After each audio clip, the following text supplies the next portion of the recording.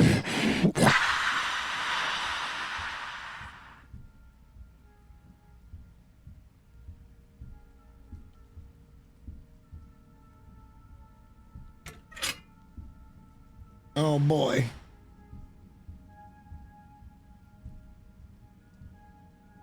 Wait, it's over here.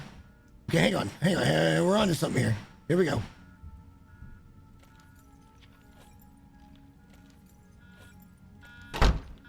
Fuck you, bitch.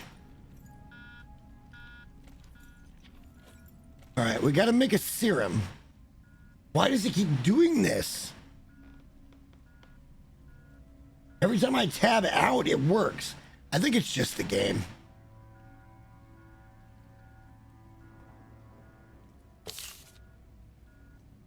I've ran out of ways on how to calm down this creation. Around the house, you should find my serums. This may be the only option, so make sure to use them in combination with my syringes. Remember to inject the creation 3 times to ensure a fair test has been carried out. I've got a machine in my lab that will extract the serums. Make sure to use this.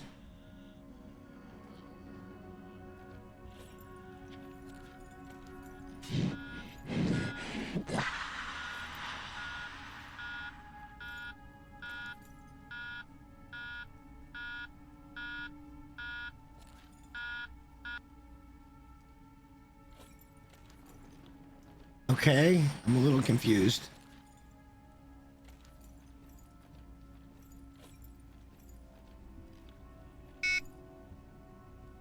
Oh yeah, we're going insane slowly. Okay, hang on. So we gotta shoot her up with 3 of these.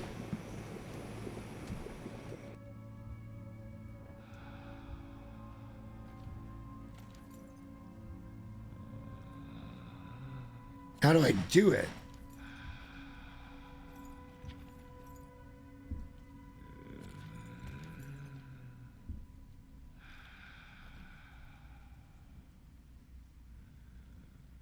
She's not far away. I can hear her fucking breathing. Twat.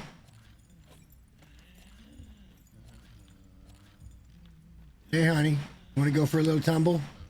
Me and you between the sheets? I'm willing to put a bag over your head. I mean, really.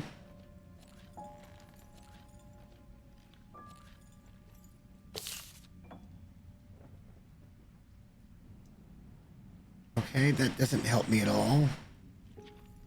We made a serum.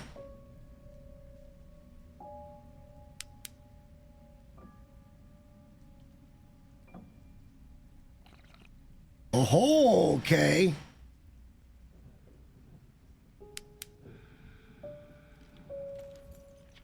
Okay.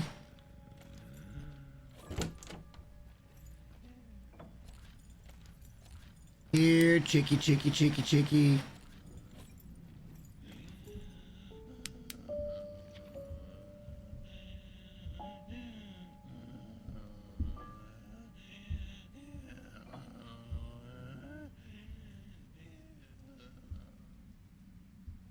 She's off to the left. I can hear the footsteps left, but I don't hear them right. I don't want to do this without the flashlight. So I think the strat would be to try to get her into a trap and then stick her with the fucking thing and then run back down and get another one.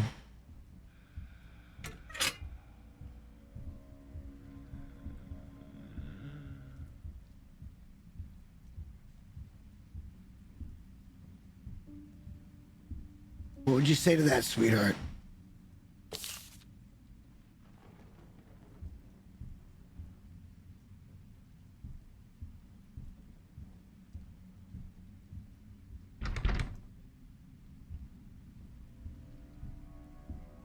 Shit's nerve-wracking, bro.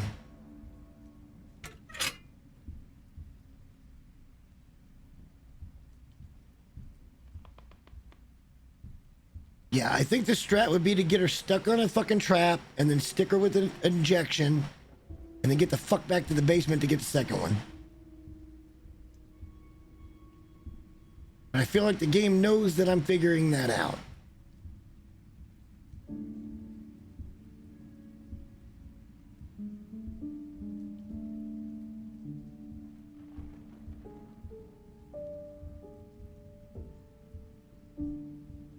So basically, we just got to find the bitch and drag her back to one of these.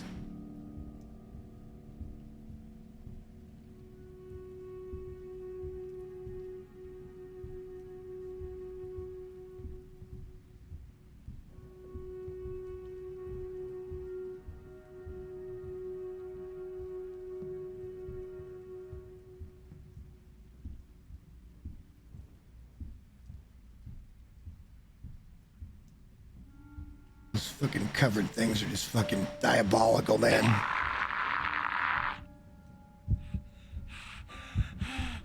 There she is.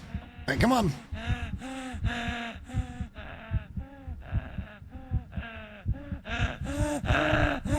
Oh, shit. God damn it. Shit. Wrong path. Shit. Fuck shit. Fuck shit.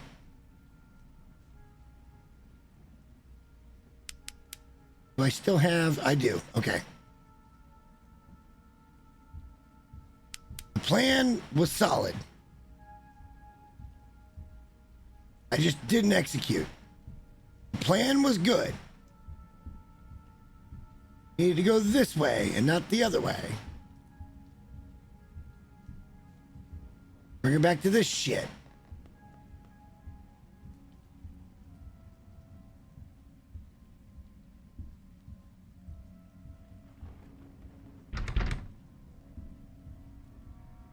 Ain't that a kick in the head? Sweetheart, you're lovely. You're wonderful.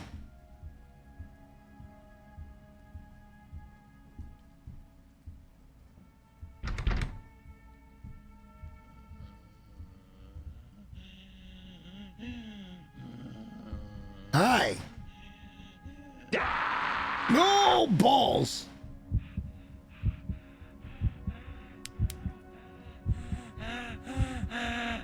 Hi.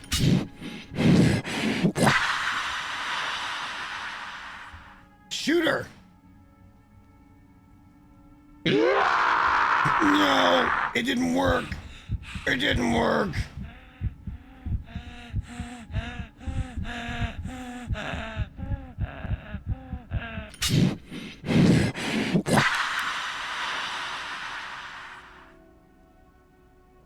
We're gonna die again, but like... Maybe you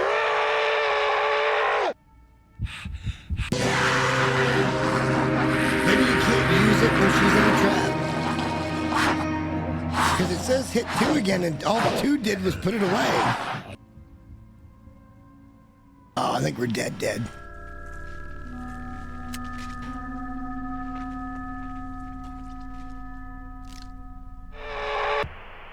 Yeah, I think you get 3.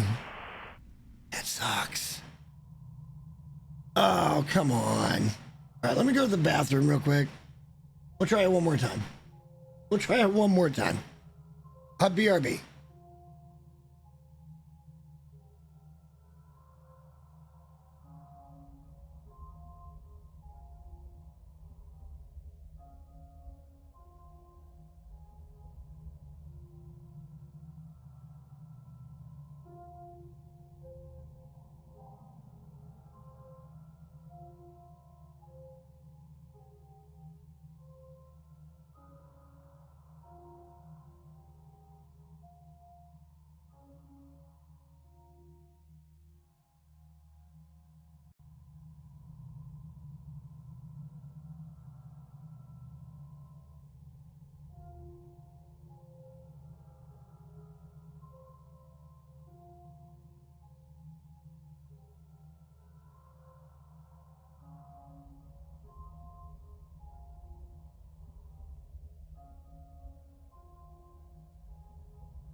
we're going to give this another go. Let me grab a little iced tea here.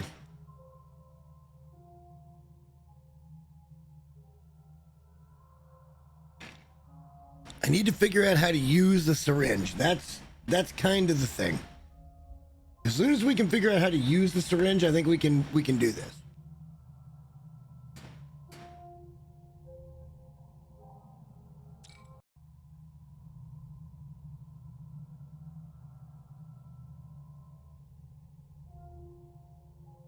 I think at that point we can do this.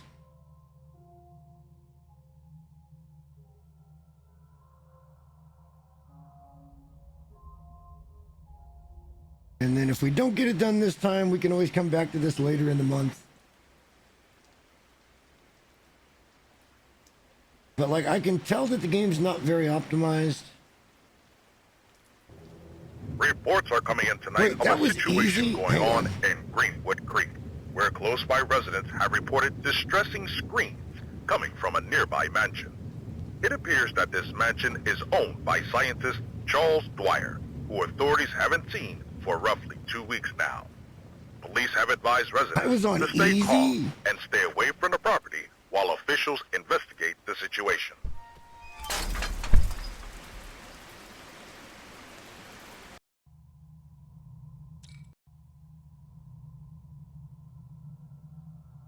Well, there's only easy and medium. All right.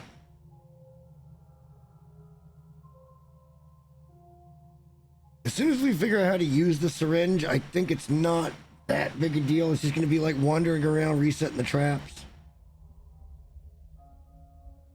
We'll see. I've got some other games that I want to play for Spooky Month. I don't want to spend too much time on anything. Reports are coming in tonight of a...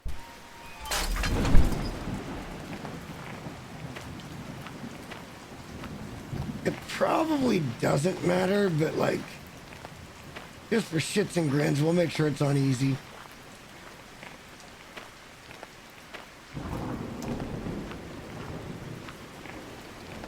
But I gotta be honest, I've been up since like fucking 5 a.m. this morning, so my brain's probably not braining really well. And I got chicken parmesan waiting for me for dinner. And I'm out of tall boys, so there's always that.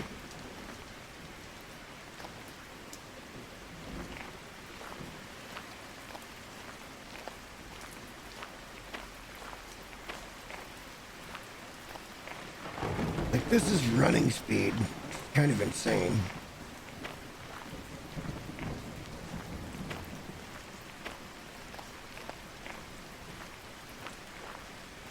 I wouldn't mind. I'm trying to get myself back on a reasonable fucking sleep schedule.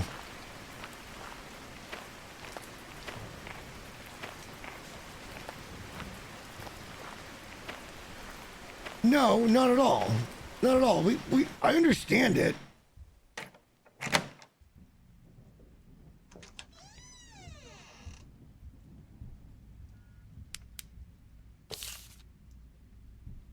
I totally understand it. It kind of just comes down to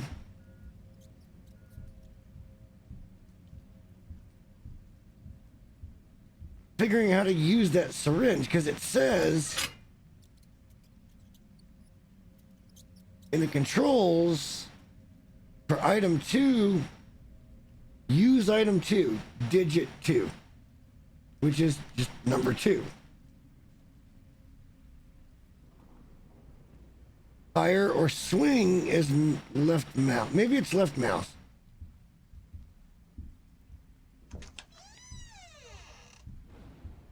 Now we gotta explore long enough to get all the fucking shit.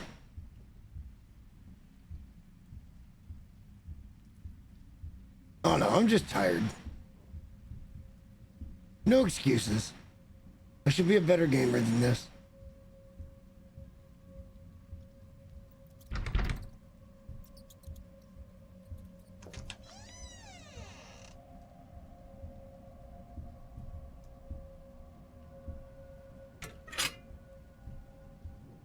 right, that's the upstairs door. I remember that.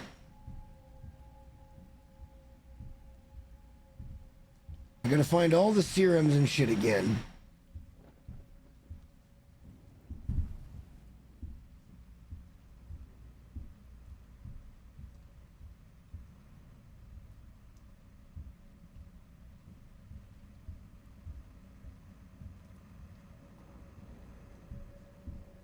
All right, all right, all right.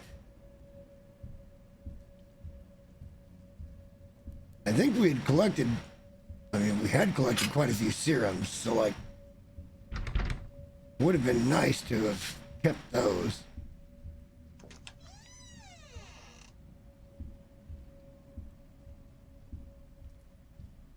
Okay, well there's a TV at the end of the bed. I don't think we were even in here last time, were we? I don't like it. I don't like it. And see, that's the beautiful thing about streaming, is you can always come back to something. Like, it didn't have to be done. Maybe I blew out a little bit too much energy bitching about fucking Epidemic. Lord knows they deserved it.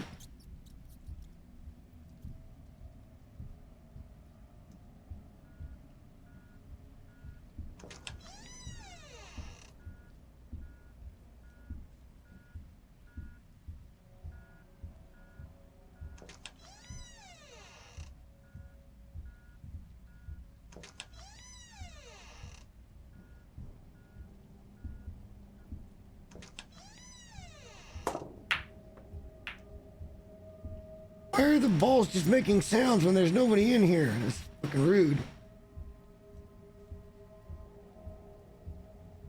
Alright, hang on. We probably should go downstairs to the thing. So it tells us, no, you can't go in here. Yeah, okay.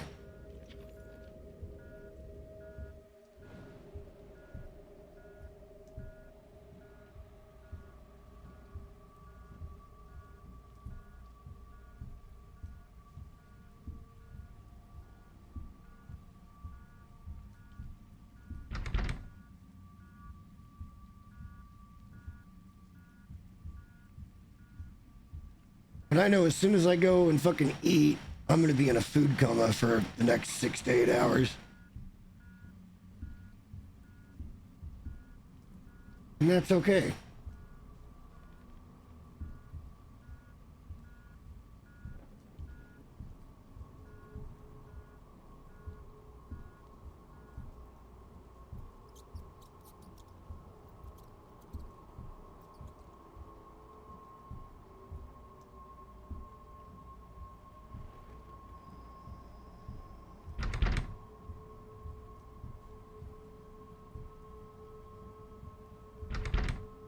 Because I am a little tired and I am a little hungry.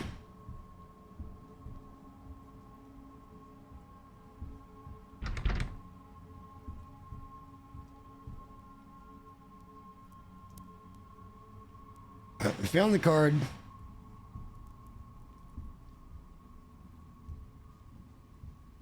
It's doing it again.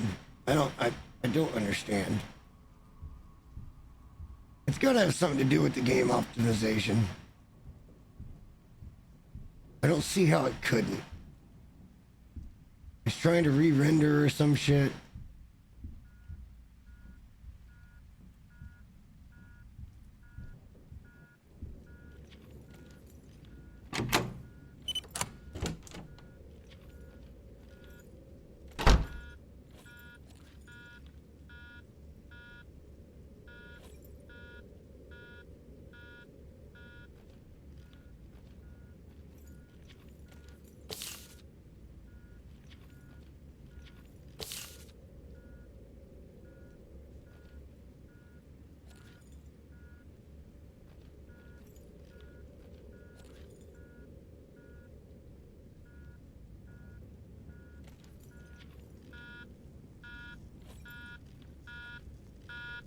Syringe, right?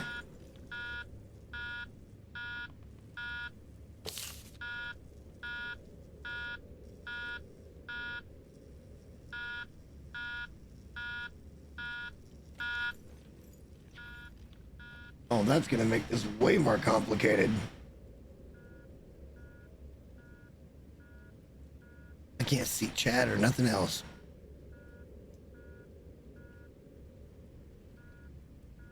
No, I know. I mean, it's my stream. I can do whatever I want. But at the same time, I'm still trying to do... Look, I've been... My sleep schedule has been very, very, very bad recently. And ideally, I'd like to not have that be the case.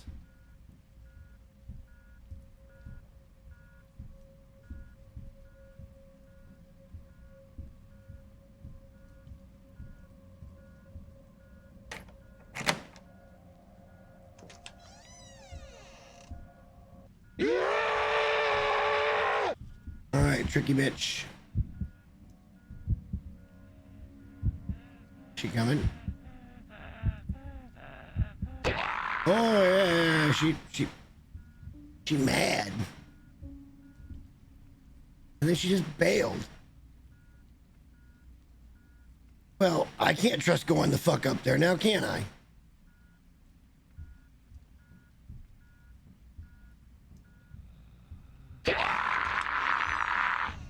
Bitch.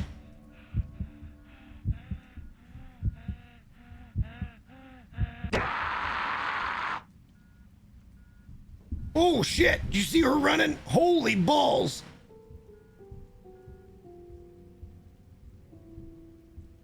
Come to Papa.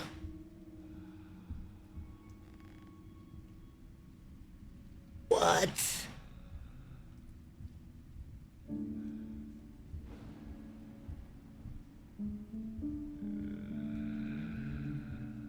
Okay, well, she came down. Oops, balls.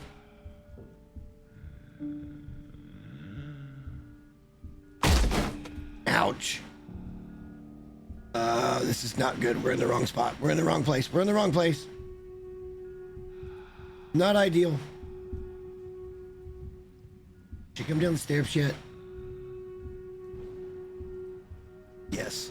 So we can go up? Oh, okay. She knocked the door down. She's still up here.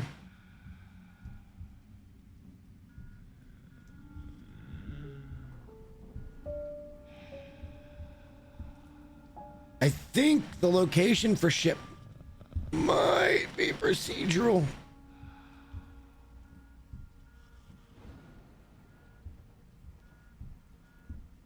Or at least random. Maybe not procedural. That's the wrong way to put that, probably.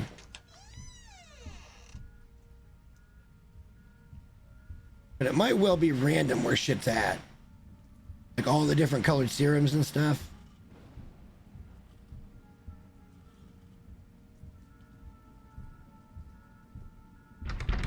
And then it just fucking did it again. Something's going on with this game loaded that shouldn't be happening.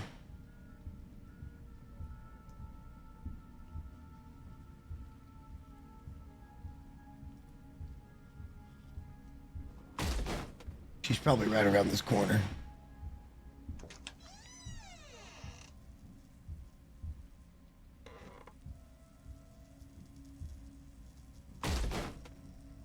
She's knocking doors and shit down. I can hear that.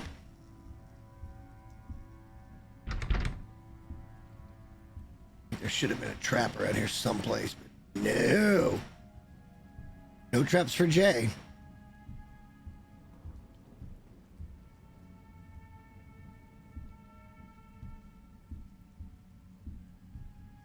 Yeah, we're basically chasing her right now.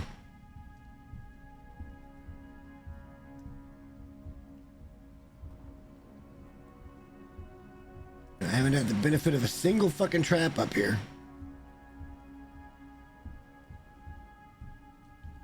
Balls.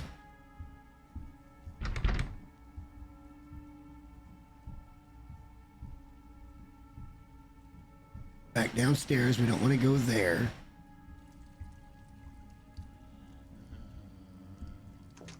Right.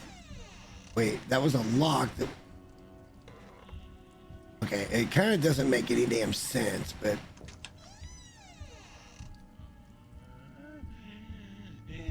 I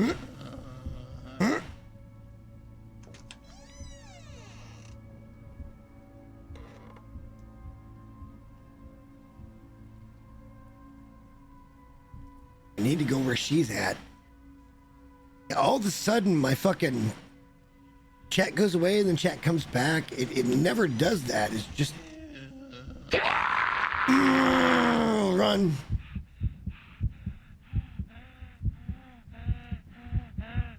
We're gonna ring around the rosy with this bitch.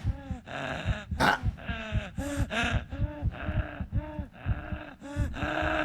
Go, go, go, go, go, go, go, go. Shit, balls. Fuck. Oh, god damn it, she turned around. Not a stupid zombie, apparently. Not a stupid zombie.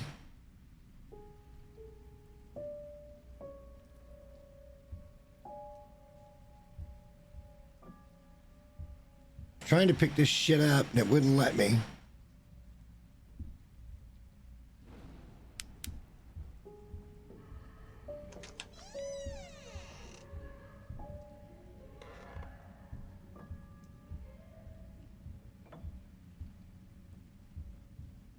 I thought we had a good strat there, just kind of ring around the rosy and shit. Oh no. No, no, no.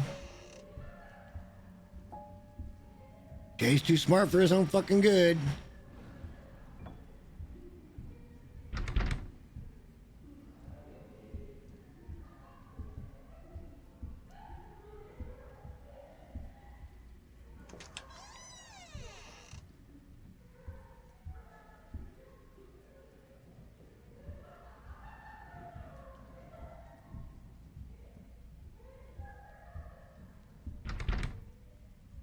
Shouldn't that have worked?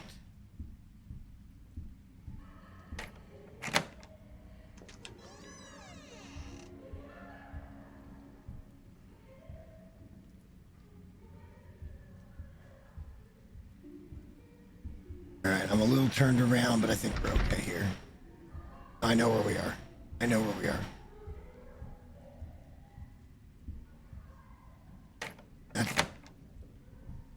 Has to go back up. Okay. I'm pretty sure I know where we are.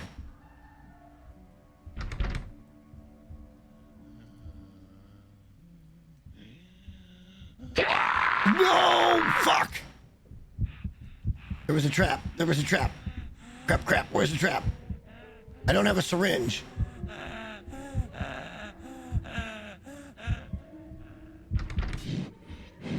Alright, she's in the trap. I heard the trap snap.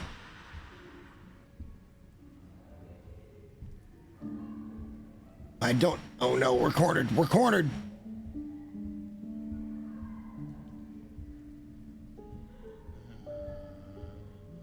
No, crap!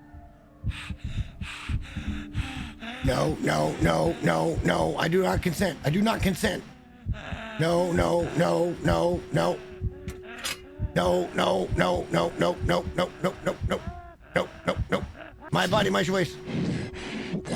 My body, my choice.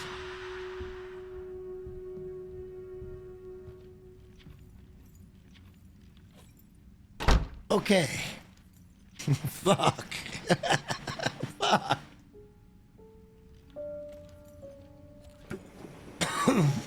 Balls.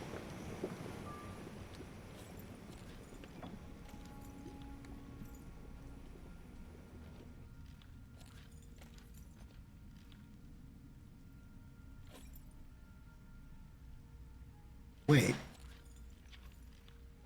Oh, this is bullshit.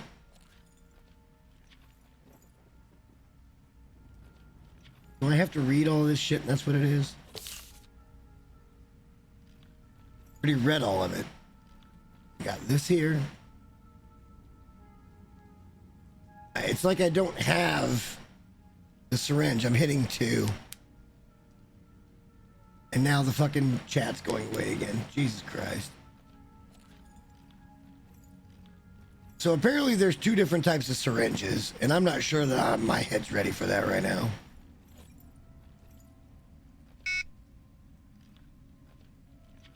I don't believe that I'm actually 96% fucking sane.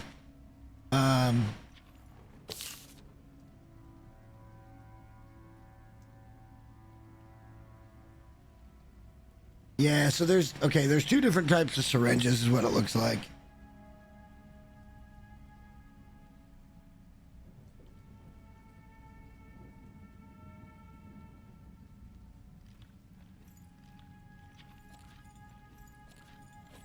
That means we got to go exploring around and find that and then come back to it, even though we can pick up a syringe and we have a syringe on us.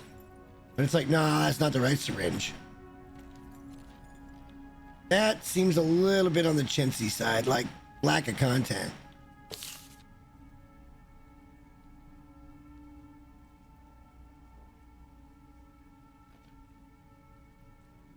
This last time we just fucking filled it up and it won't let me switch to, it won't let me pick one up, and there's one right over here.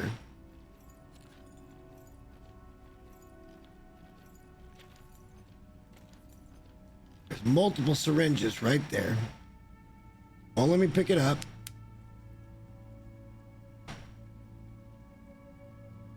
So there's a health syringe, and then there's the syringe that's empty.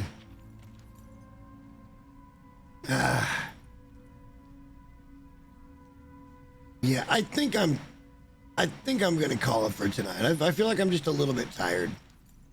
By the time I get done eating, it'll be a good time to go to bed. I'll be back up about 6 in the morning, and then I should be hopefully back on a reasonable schedule.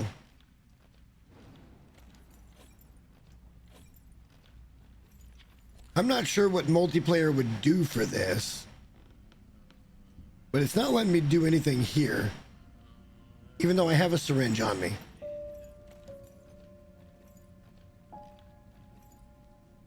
Maybe we'll just come back into this tomorrow. I think that seems like a good idea. I'm gonna go to this.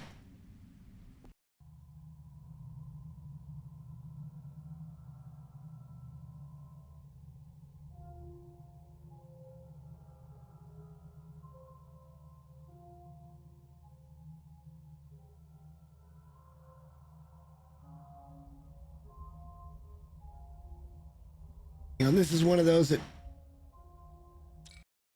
Oh, it does. Okay, it's just, it looks weird. It's a power button. All right, look. I still got like an hour's worth of time out of that. You know what I mean? Like, and it's still only $5. Let me refresh this. I get over an hour tonight and an hour and a half the last time I played it. So now we're over 2 hours, almost 3. We'll come back to it. We're going to come back to it. Let me go here. And at least the VTuber's working again. There's something about this one that's just not optimized, that's kind of lagging shit out a little bit. That's fine though. Like, I don't expect a $5 game to be like fucking beautifully optimized, you know what I'm saying? And there's also another map, so maybe the next time we come in, we just go to the other map. But I'd like to maybe do this and then be able to figure out how to work the syringes and stuff. It's totally fine. She's a little hyperactive, but it's not that bad. Like, I don't have a problem with it.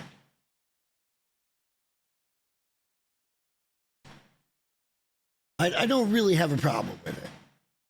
I think it's a fine game for 3 hours and $5. Like, seriously, you can't beat that. But I'll do a little homework and see. You know, like, I'm sure somebody else has done a video, or there's a review, or there's some feedback or something I can find that may kind of help that out a little bit. And we'll kind of go from there. Once I have a better understanding of that, I'm just, by the time I get it figured out, I'm going to be passed out, just dead ass tired, and I'd rather just go eat and maybe watch a movie and pass out that way, and let Miss Bella just fucking collapse in the bed. She's already staring at me. This dog, this mutt. She's already staring at me. So we're gonna go ahead and call it for tonight. It was a good stream. I had a lot of fun kind of doing the introduction. I had a lot of fun doing, let's just do this. Yeah, I think another one or two probably would have gave me a little more energy. But look, I'm not even that much into drinking anymore. Like, it's okay. But like, I'll probably wake up with a headache tomorrow and be like, yeah. To be honest with you, I'd much rather smoke, but I can't do that right now either, so. I'd much rather smoke. Or eat an edible. I live in a legal state, I can say that.